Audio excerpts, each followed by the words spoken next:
एक व्यक्ति था जो बहुत ही गरीब था। उसे अपने रोज के 2 वक्त की रोटी की व्यवस्था करने के लिए भी बहुत परेशानी का सामना करना पड़ता था। अर्थात जिस दिन वह काम करता था उस दिन खाना खाता था और जिस दिन नहीं करता उस दिन भूखे ही रहना पड़ता था। लेकिन वह नियम से ठाकुर जी की सेवा करता था।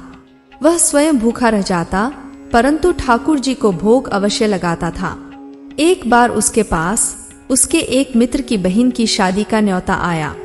वह सोच में पड़ गया कि मेरे पास तो स्वयं के खाने के लिए व्यवस्था नहीं हो पाती है, अब इस न्योता के लिए उपहार कहाँ से लेकर आऊं? और जाना भी जरूरी है क्योंकि मित्र की बहन की शादी का न्योता है। बहुत देर सोचने के बाद उसने फैसला किया कि मैं जो भी रोज कमा कर लाऊंगा उसमें से एक वक्त का भोजन करूंगा और दूसरे वक्त का बचाकर उपहार के लिए पैसे इकट्ठा करूंगा। इस प्रकार सोचते भगवान का ध्यान करते हुए सो जाता है और अगले ही दिन से वह रोज एक वक्त भोजन करके और एक समय भूखे रहकर पैसे इकट्ठा करता है। देखते देखते शादी का दिन करीब आ जाता है। वह देखता है कि पैसे ज्यादा इकट्ठे नहीं हो पाए हैं।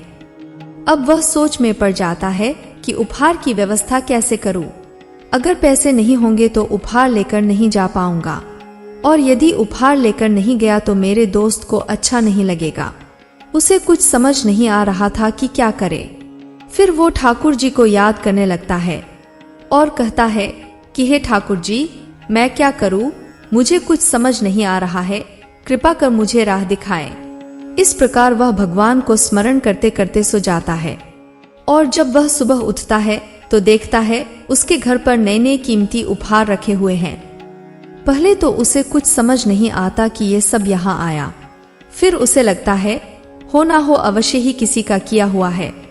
वह तुरंत उठकर ठाकुर जी के पास जाता है और भगवान का ध्यान करने लगता है। तब भगवान उससे कहते हैं, मैं तुम्हारी सेवा से अत्यंत प्रसन्न हूँ। जिस प्रकार तुम स्वयं भूखे रहकर भी मुझे नित्य प्रति भोग लगाते थे, मेरी सेवा करते थे, मैं इससे अत्यंत प्रसन्न हूँ।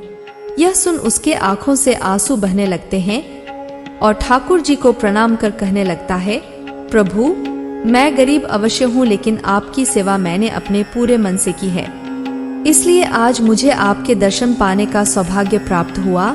इतना कहते ही ठाकुर जी अंतर्ध्यान हो जाते हैं। दोस्तों, इस कथा का सार यह है कि यदि निस्वार्थ मन से भक्ति एवं सेवा की जाए तो इसका फल अवश्य मिलता है। इसलिए सभी को निस्वार्थ मन से भक्ति और ठाकुर जी की सेवा करनी चाहिए।